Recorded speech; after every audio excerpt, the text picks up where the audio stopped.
হজরত ওমর একদিন তিনি হেঁটে কোথাও যাচ্ছিলেন। কিছু দূর যাওয়ার পরেই দেখলেন এক বৃদ্ধা কি যেন বিড়বিড় করছে। হজরত ওমর তার কাছে গেলেন, তার খোঁজ খবর নিলেন, জিজ্ঞাসা করলেন, আচ্ছা বুড়িমা, খলিফা ওমর সম্পর্কে তোমার ধারণা কি? বুড়ি হজরত ওমরকে আগে কখনো দেখেনি, তাই তাকে সে চিনতে পারেনি। বুড়ি হজরত ওমরের কথা শুনে কিছুটা বিরক্ত হলো, বলল, ওমর টোমর দিয়ে আমি কি করব? আমার কি এমন ঠেকা পড়ল যে আমার তার খবর নিতে হবে? নিজের চিন্তায় বাঁচি না। বুড়ির কথায় ছিল রাগ আর অসন্তোষের ছাপ। হজরত ওমর আবার তাকে জিজ্ঞাসা করলেন, বুড়িমা, ওমরের উপর তোমার এত রাগ কেন?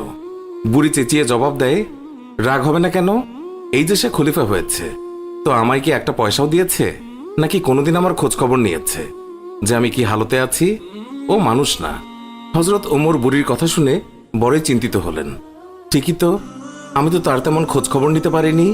তিনি কিছুটা নরম হয়ে বুড়িকে আবার জিজ্ঞাসা করলেন, আচ্ছা, তুমি কি অবস্থায় আছো ওমর কি করে জানবে? তুমি গিয়ে ওমরকে সব জানিয়ে আসলেই তো পারতে। বুড়ি জবাব দেয়, কেন? আমি জানাতে যাব কেন? ওমরই তো আমিরুল মুমিনিন, সেই তো সবার খোঁজ খবর নেবে, আর এই জন্যই রাষ্ট্রের দায়িত্ব গ্রহণ করেছে। রুক্ষ ভাষায় বৃদ্ধা জবাব দিল।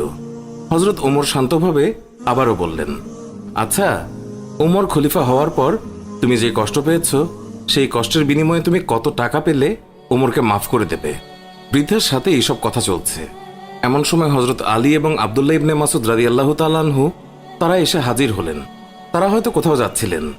এসে সালাম দিলেন, আসসালামু আলাইকুম ইয়া আমিরুল মুমিনিন। আগন্তুক দুই ব্যক্তির মুখে আমিরুল মুমিনিন শব্দ শুনে বৃদ্ধা তাজ্জব হয়ে গেল। সে ভয়ে কাঁপতে লাগলো আর ভাবতে লাগলো যে ওমরের সামনে তাকে এত গালমন্দ করেছে।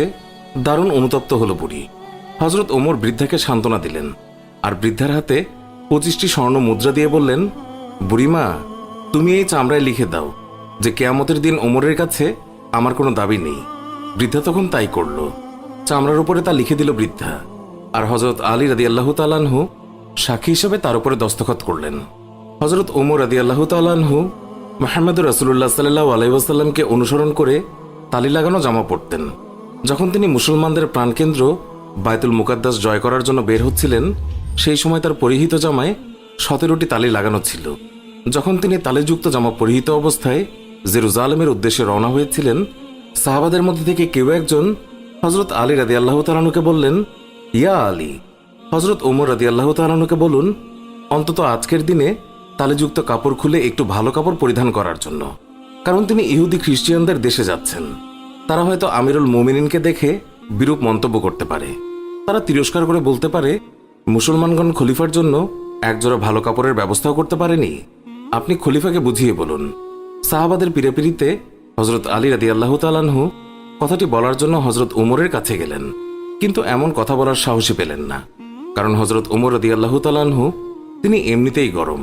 তারপরেও এমন স্পর্শকাতর বিষয়ে মুখটাই বা খুলবেন কিভাবে? অনেক চেষ্টা করলেন, কিন্তু কোনোভাবেই বলতে পারলেন না। ফিরে এলেন সাহাবাদের কাছে, নিজের অপারগতা প্রকাশ করলেন।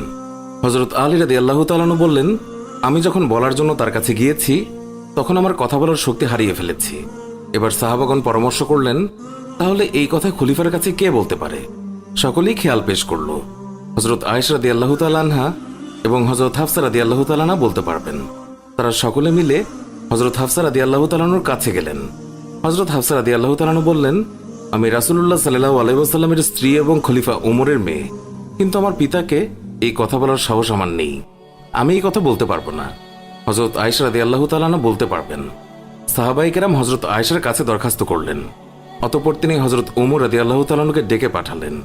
হজরত ওমর রাদিয়াল্লাহু তাআলা আনহু হজরত আয়েশা রাদিয়াল্লাহু তাআলা আনহার পয়গাম পাওয়ার সাথে সাথেই উপস্থিত হলেন। ভারত উপমহাদেশের বিখ্যাত হাদিস বিশারদ শাহ ওয়ালিউল্লাহ মুহাদ্দিস দেহলভি একটি গ্রন্থে লিখেছেন যে হজরত ওমর রাদিয়াল্লাহু তাআলা আনহু আম্মাজান আয়েশা রাদিয়াল্লাহু তাআলা আনহার সামনে দোজানো হয়ে তিনি বসে পড়েন। আয়েশা রাদিয়াল্লাহু তাআলা আনহা বললেন, আমিরুল মুমিনিন, আপনি যেহেতু খ্রিস্টিয়ানদের রাজ্যে যাচ্ছেন, এই জন্য আপাতত এই তালিযুক্ত জামা পরিবর্তন করে অন্য একটি ভালো জামা পরিধান করুন। আম্মাজান আয়েশা রাদিয়াল্লাহু তাআলা আনহার কথা শেষ হতে না হতেই খলিফাতুল মুমিনিন কেঁদে ফেললেন।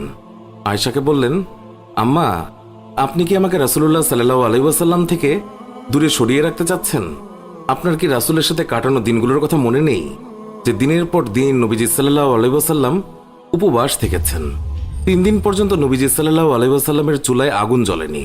হে আয়েশা, আপনার কি সেই দিনগুলোর কথা মনে নেই যে নবীজি সাল্লাল্লাহু আলাইহি ওয়াসাল্লাম তালেযুক্ত কাপড় পরিধান করেছেন? আম্মাজান, ওমর এই ছেঁড়াফাটা তালেযুক্ত পোশাক পরে যেই স্বাদ অনুভব করে তা বোঝানো সম্ভব নয়। ওমর আর অন্য কিছুতে এমন স্বাদ অনুভব করে না। সিরাতের কিতাবসমূহে লিপিবদ্ধ হয়েছে যে খলিফা হযরত ওমর রাদিয়াল্লাহু তাআলা আনহু যখন রাসূলুল্লাহ সাল্লাল্লাহু আলাইহি ওয়াসাল্লামের অসহায়তার কথা আলোচনা করছিলেন, তখন হযরত আয়েশা এবং হাফসা দুইজনেই অঝরে কাঁদছিলেন। অতঃপর খলিফাতুল মুমিনিন হযরত ওমর রাদিয়াল্লাহু তাআলা আনহু তালিযুক্ত কাপড় পরিধান করেই মুসলমানদের প্রাণকেন্দ্র বাইতুল মুকাদ্দাস বিজয় করার জন্য বের হলেন। হযরত ওমর রাদিয়াল্লাহু তাআলা আনহু তিনি যখন জেরুজালেম শহরে প্রবেশের দ্বারপ্রান্তে 22 লক্ষ বর্গমাইলের বিশাল সাম্রাজ্যের খলিফার হাতে উটের রশি, উটের ওপর বসে আছে ভৃত্য, মুসলিম বাহিনীর সেনাপতি আবু উবাইদা ইবনুল জাররা রাদিয়াল্লাহু তাআলা লক্ষ্য করলেন খলিফার গায়ে অতি সাধারণ 17টি তালিযুক্ত জামা। উটের রশি ধরে টানছেন মুসলিম বিশ্বের খলিফা, আর ভৃত্য বসে আছে সেই উটের উপর। এটা দেখে রোমানরা কি মনে করবে? এইসব ভেবে তিনি বললেন,